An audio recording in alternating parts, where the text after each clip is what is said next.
one of the things I found odd actually listening to a recent interview with Meghan Markle was the fact that, well, it's a funny thing, isn't it? In life, there's pivotal moments, whether you get a new job, you move to a new house. And there are people, of course, who have exceptional lives. They mainly, of course, can be celebrities who have had wonderful opportunities presented to them at a very young age. As many people know, I've worked in the game of show business a long time, and I've been lucky enough to be next to these people as these sort of situations that you would never have dreamed of in another world unfold. And literally, they take it all as if, well, why wouldn't this happen to me?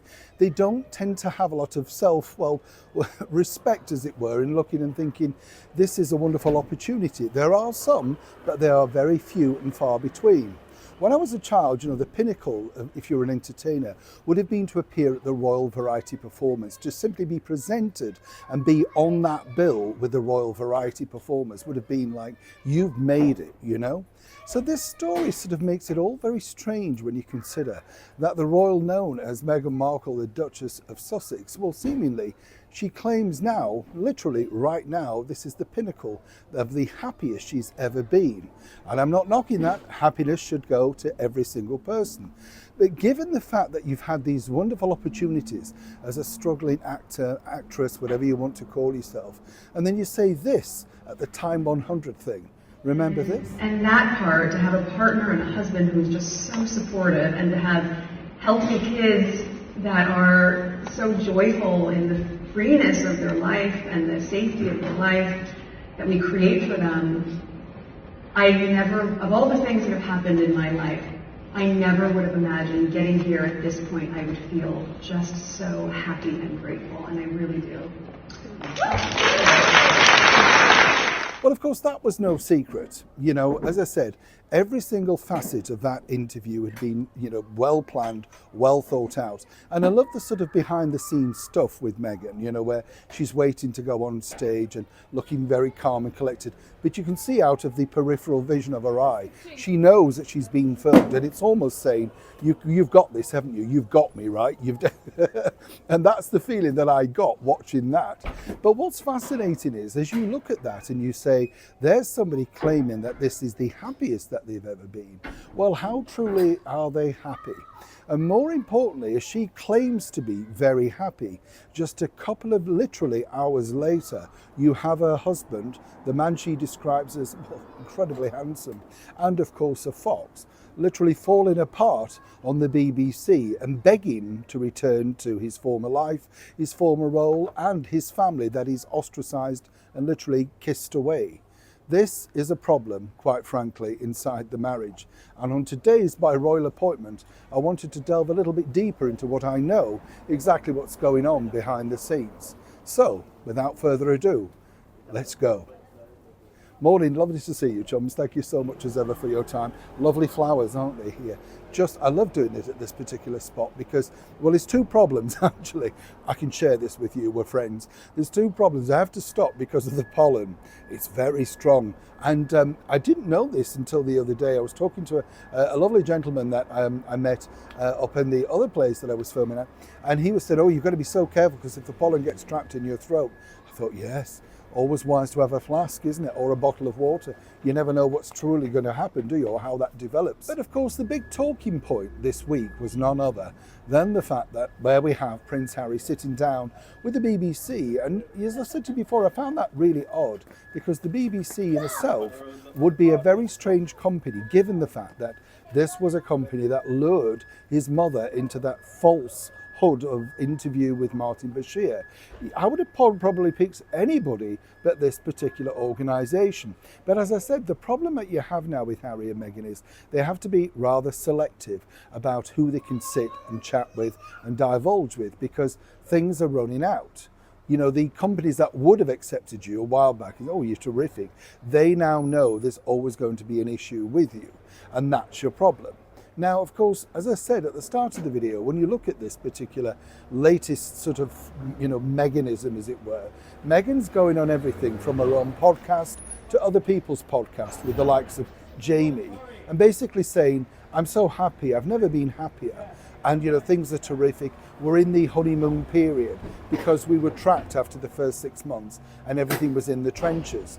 Again, a strange thing to say that 7 years down the line, now is the only time that you feel you've got time for yourselves, don't you think? And about you, but what I found odd was the fact that she said now was like their honeymoon period, and this was the period, of course, where, this was the best time for them. They were so happy, and she saw herself married with Harry forever. As I say, counteract a few hours down the line, there you've got Prince Harry looking more miserable than ever after losing a very fraught out and difficult court case. And suddenly now he's got to come up with the next phase.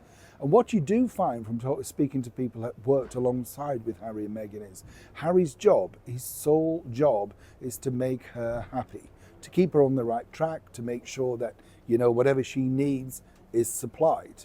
And this can be from anything from her investments to lunatic ideas of podcasting or making jam, or she believes this is going to make her a millionaire, billionaire.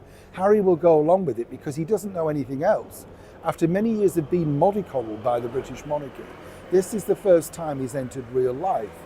For Meghan, this is just another tryout, another role, another audition. If it doesn't work out, hopefully there'll be something along again very soon. And that's the danger zone that they're now both finding themselves in. As ever, let me explain. One of the problems when a good friend gets with a new partner, whichever way you look at it, there are always going to be issues because either they cement themselves in or you have to then shred those people. And this has been the problem ever since Harry and Meghan got together, because seemingly, while he and his friends do not sort of resonate with her because of the hunting, fishing, shooting, that type of thing that she doesn't like, well then he's had to find new friends, or basically shred them all. If you remember, last year there was a spectacular society wedding for the Duke of Westminster up in the Chester area. Wonderful. I just thought, they both looked terrific and both looked incredibly happy. But overshadowing the headlines behind the scenes of that was if, of course, Prince Harry would attend. Already, Prince William, the Prince of Wales, was down to attend, but he did it very low key, if you remember. Didn't get a fanfare, didn't want to fuss. But of course the big issue was, well, truly, would Meghan and Harry attend? And this was dangled for weeks for maximum PR effect. And, Meghan Markle had told insiders that, she wouldn't mind going because this would make Harry happy and she loved a good wedding. And she teased all sorts of things to make sure that they got out there in the domain, the ether. You know what I'm saying, chums? And then the bigger thing was, of course, that, it came out that obviously they were not going to be attending. But behind the scenes, I was told from an excellent source that, in fact, the party of question wouldn't have minded Harry attending alone. In fact, they felt that this may be the olive branch that many people dangle around many different times to see if they could get the two brothers talking, because independently, away from the wives, and not that Catherine has a problem at all, let me tell you that and be clear, but away from the wife, right, they felt that if they could have that conversation, perhaps in quiet, maybe go for a drink somewhere, things could change around. But Harry was insistent that they came as a duo, and that's really been the problem from the off, even with the late Queen's demise. Harry, as we now know from his own book, but from other sources, basically said, why are you banning my wife from attending to see the late Queen? A woman she barely knew, and clearly a woman who she didn't have a lot of respect for, because even during her lifetime decided to bin her from the front cover, or indeed the conversation regarding Vogue magazine. And many people suspect, again, this was all due to the fact that she'd been told off, well, not just once, but a few times, at the way that she dealt with palace staff. So you can understand, she runs back to Harry and says, well, that's that. But Meghan, as I said, this is the interesting point. She's now claiming that she's incredibly happy. And I believe she is at this particular point. And the reason being is, finally, all thanks to power, money, wealth, and access, all down to the family that she married into, that allegedly, according to her, treated her so badly, she's able to sit in the kitchen of an Oscar winner. That's right, Gwyneth Paltrow. And what's fascinating about that particular friendship is it's very much one-sided. You see, what people haven't worked out with Gwyneth is she's a smooth operator. As I've told you, I met her. Quite ruthless, quite rude, not my cup of tea, but I've met them all like that in Hollywood. And Gwyneth Paltrow did not win an Oscar through sheer talent, you understand. But Gwyneth decided to capitalise on the fact that she got a new movie, and that needed a bit of a kick up because she's in her 50s now, and she's also got problems behind her own entrepreneurial empire, Goop. So what she did was create something of a spoof video and then invite Lamarckle in to the kitchen to eat said pie.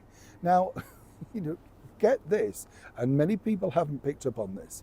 This is where this is fascinating. You will notice that all the conversation came from Gwyneth, and Markle had nothing to say. Literally just stuffed her face with a pie, foot on the table, looking very uncouth and unkept. But it really served a purpose. It showed who had the power. I don't know what the problem is, do you? And that was her one, this is Meghan's career in one full swoop. Seconds on screen, and that's it, gone. Now, it's hard to find this particular video on Gwyneth's own, Instagram, showreel, posters, whatever you want to call it. It seems to have all but disappeared.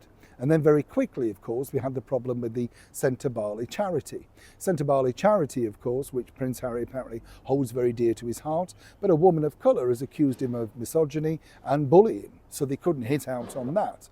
But Meghan ploughed on because she's the happiest she's ever been. And as Harry's happiness plummeted even further, losing out one of the most central charities of his, career, if you want to call it that, well, she was kind of happy, ready to get back into the podcasting world, move away from the disastrous ratings that were as ever with Love Meghan, and of course the debacle of the, jams that didn't exactly set the world on fire. Now, what's also interesting is Gwyneth, very quickly after that, decided to put more flames on this particular relationship and said she didn't wish her well, but she didn't want to be defined anymore by that particular relationship. You get where this is coming. You've been used, you've been abused, and now you can sling your up, sister, because I don't need you anymore. But there's always another one on the conveyor belt. And of course, Meghan decided to show her happiness by sitting down with yet another chum. Yes, the entrepreneur, reality TV diva, celebrity Big Brother person, and of course, failed anchor, whichever way you want to look at it, that is, of course, Jamie. Now, Jamie, as I say, got a lot of success selling a company, and very quickly, the torpedo, the exocet missile, that is Meghan, literally ran in for that.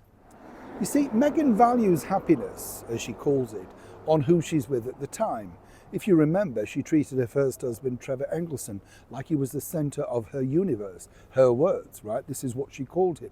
And then very quickly, when Trevor didn't exactly measure up to Meghan's exacting standards, well, Trevor could sling his oak, as long as she got the magic mixer or whatever she needed to keep herself looking glowing, slim and beautiful in her eyes, right? Heart attack gorgeous was the phrase that apparently she used. You get the picture, chums. Now, moving forward, what's fascinating is the way that Meghan's friends, as I said, and this is where the pivotal point of the marriage is a problem, because Harry, each and every time he gets near any level of friendship, is not allowed. You will notice if he's talking to someone, Meghan strokes his back, step back away. You're not allowed to have that friendship. I will tell you who you can be friends with. Seemingly, the only people that Harry sort of relates to every single day would be the animals, the chickens, no doubt, and if they're still there, and of course his two children, if they're around, or she's not FaceTiming them a very thin book or telling the nanny to do the same thing. Meghan slips up. Can you imagine telling the world, well, actually, whoever's with them, shouldn't it be you or Harry if you're such devoted parents? But clearly, Father of the Year, once again, has slipped them by.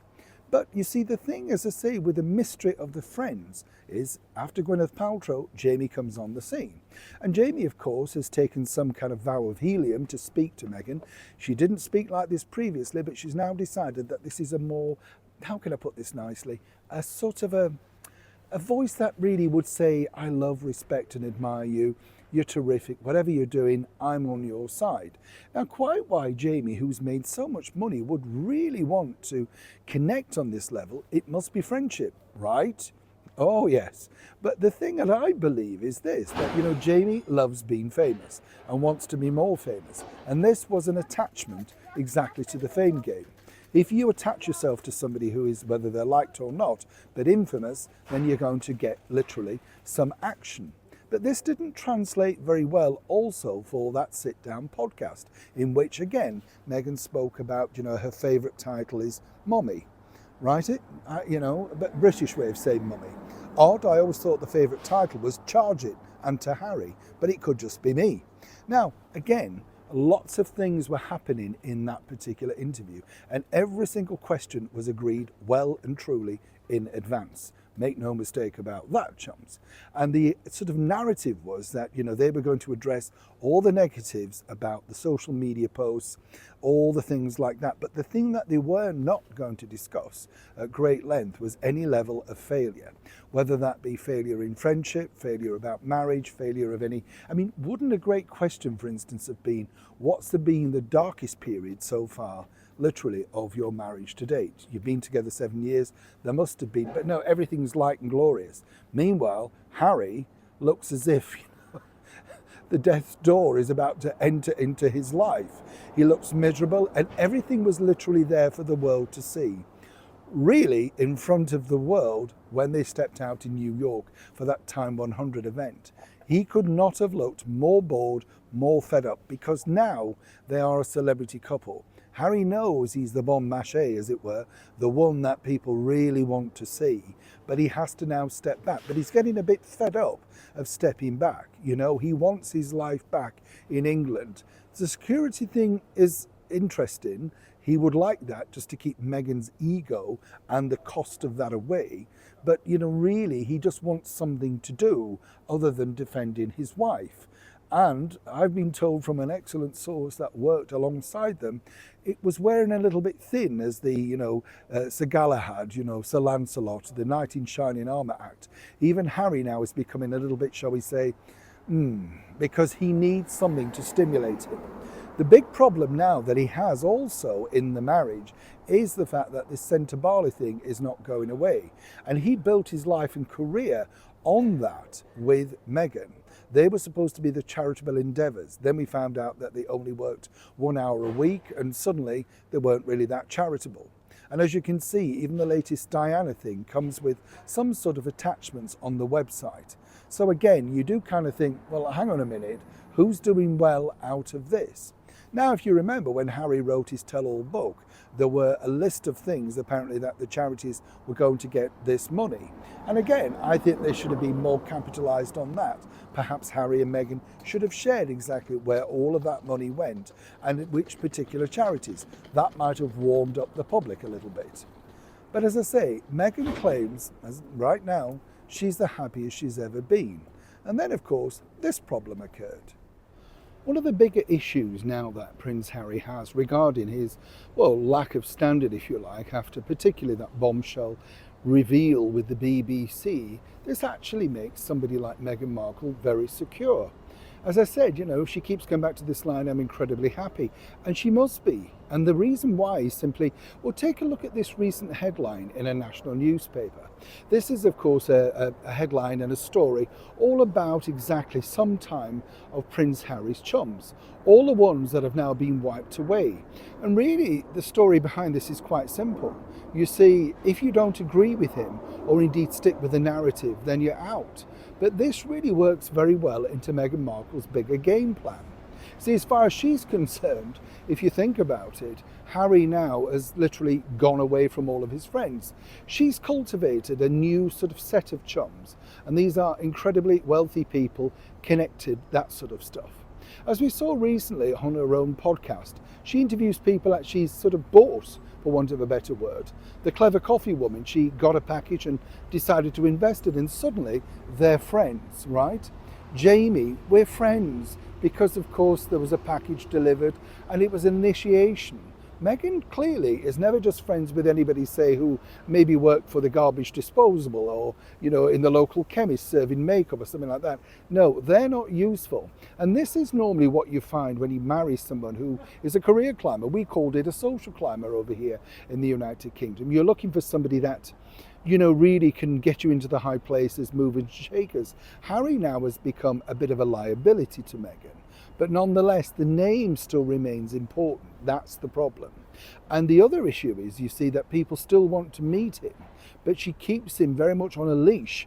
in the fact that I'll bring him out as and when, but once you've given me the credence that actually I fully deserve. You get the picture. Now, what was interesting about this particular article, and it's quite sad when you think about it really, is all of these friends that Harry had, he's now no longer in touch with. And this is what you've seen as a sort of man-child talking to the BBC, very depressed really, and wondering where his place is in the world and how he's come to this. But you see, it goes back to what I've told you previously. Meghan Markle, for instance, controls all the money in the household. Every expense aspect of running that house, Meghan Markle is the one that controls it. Now, why would he allow her to do that? Well, he doesn't know anything else. So he was quite happy for somebody to become his mummy, the mummy that really he lost, sadly.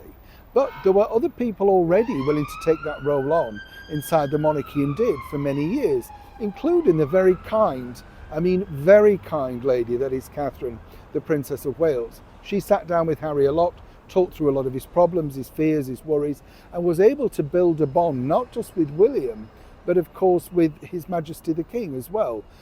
Don't forget that as the Prince of Wales, he was still very busy and, getting ready for the job in the fullness of time. But Harry wanted 24/7 attention, and the Prince of Wales, Charles, couldn't always give him that, but did everything that he possibly could in his power. Sometimes, some people have told me, to the detriment of Prince William. He was older, so he could probably fend a bit more.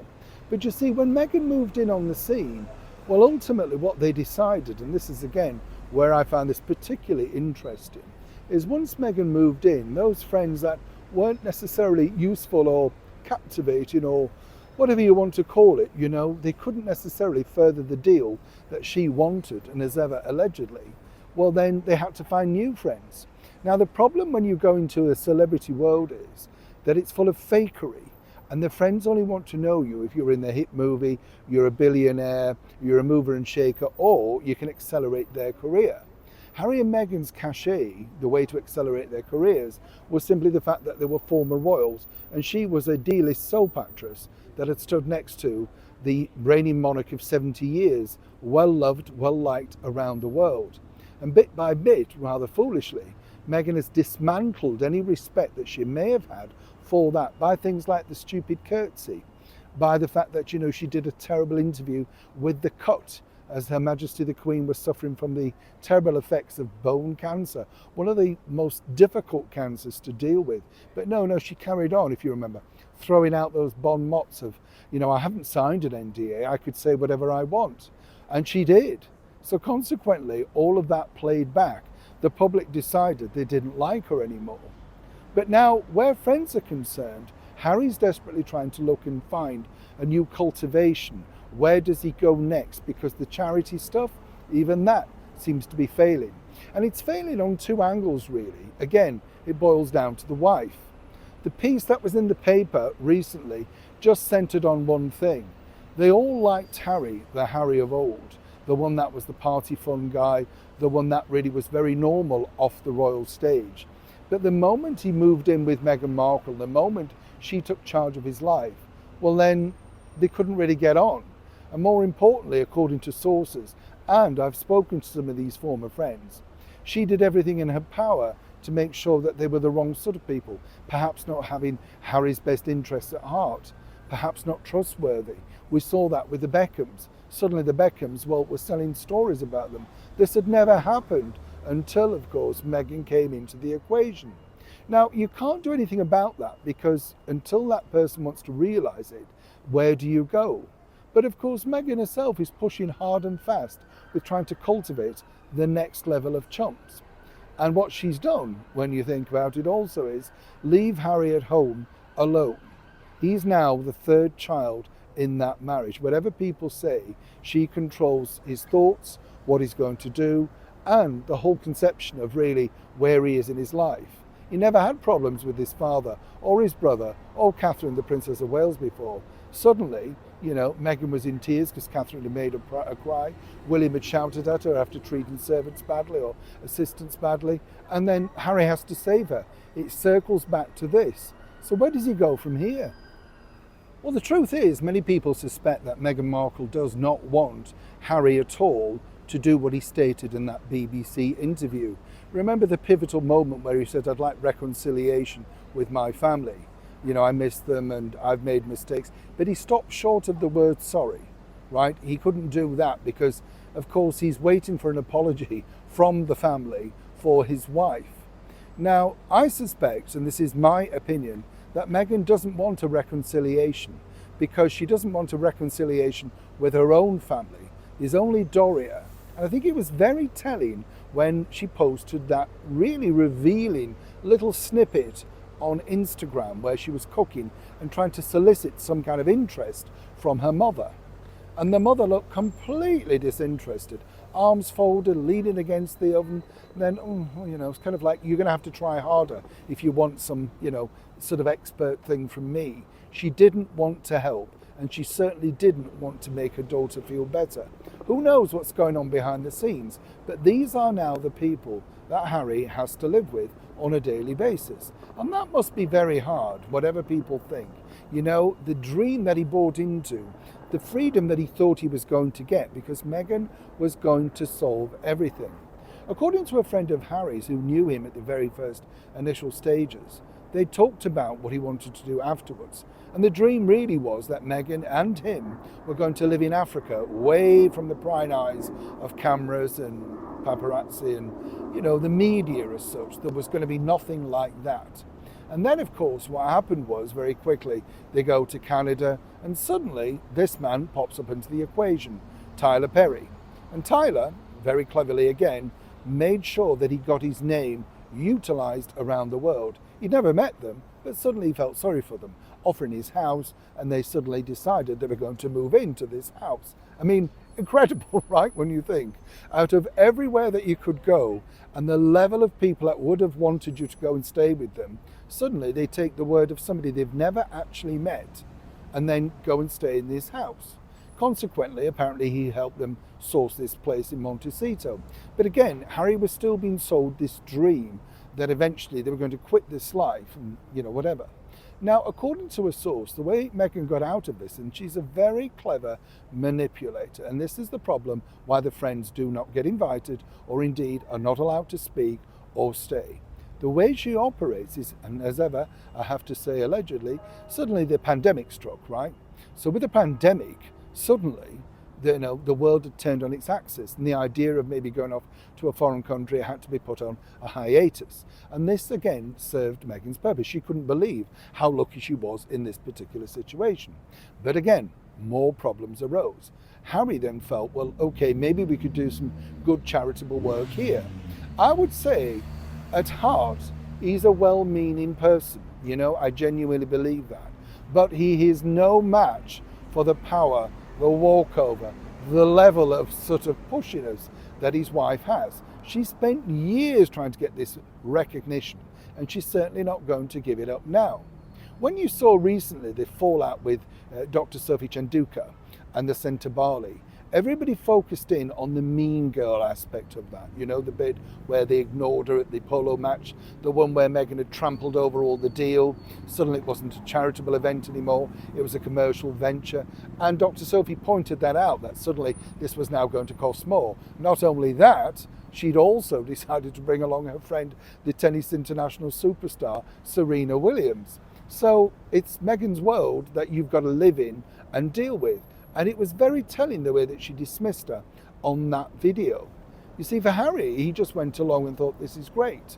I'm doing something now that I enjoy. Maybe this could become successful. But you notice, for instance, that she was very pivotal in his program, but he was only used as a rollout in the promo for her. Apparently, the recasting and re-editing and reshooting, there's going to be some extra elements of Harry in Series 2, Season 2, as she famously wanted to call it. And there's only one reason for this. She needs him to be able to sell it. People are interested in the dynamic of him and her. But you see, people like Nachos, who very famously, if you like, offered to help plug the jam, along with other chums the first time around, when it was called American Riviera, well, they've been a little bit busy this time around because they're kind of realizing that, well, we don't want to offend her because we like Harry, but we do not want to offend the wife. And this, as I keep pointing out, is the bigger problem. Harry now, literally in the world of Montecito, is more alone than ever before and more cut off than ever before. He couldn't believe that he couldn't find out about his father's illness, or indeed where it was, what was happening and what was going to be happening. Harry had no idea. He picked it up from the radio and the reports on the television. And that really was a wake-up call for him. Meghan, well, she would read what she would read. She was busy. She was sorting out their next phase. She was going to make them billionaires. Looking at the latest receipts for the return of the jams and the crepes and everything else, it's going to take some time. And Harry, if he's nothing else, is a realist. Harry, according to a source, worries about money constantly because he's never had to worry about it before. And he understands that you've got this money, but unlike, say, in the British monarchy, where every other bill is taken care of for you, this pot of money has to last. Meghan believes they're always going to be able to make money because of what they are and who they know. But as those interesting things decrease, for instance, there hasn't exactly been an influx of offers since the Santa case of wanting to go and visit other countries, for the charitable aspect. If you remember last year, they put that out there. We're looking for any other countries that would like to host us, of course, but that now, even that is becoming a little bit trickier. So as Meghan Markle stated on the Times 100 video, she's happier than ever, and she has every right to be, because she's now got what she wants. She's literally got everything that she'd ever dreamed of, and she's pointed this out, and people have missed this actually. Whereas I didn't always live like this. I used to live on Jack in a Box. I did this, I did that. She's telling you that this is the world that she dreamed about, but it's what she dreamed about. Very rarely does she mention the duo as great. She says she's been happier than she's ever been, all thanks to a supportive partner and husband. But she didn't say Harry was happy. She said, I've never been happier in my whole period of my life up to this point. And that truly is the telling point.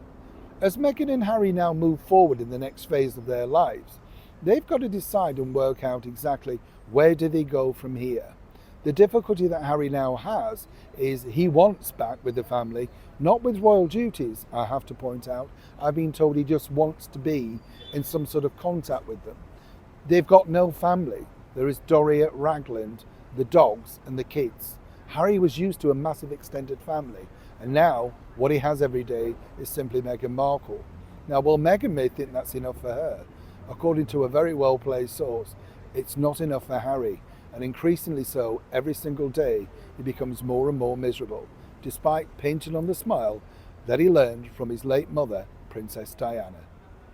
As ever, thank you so much for taking the time out to join me on By Royal Appointment, and if you can, please like, comment and share respectfully. Until next time, Neil Sean in the very heart of London.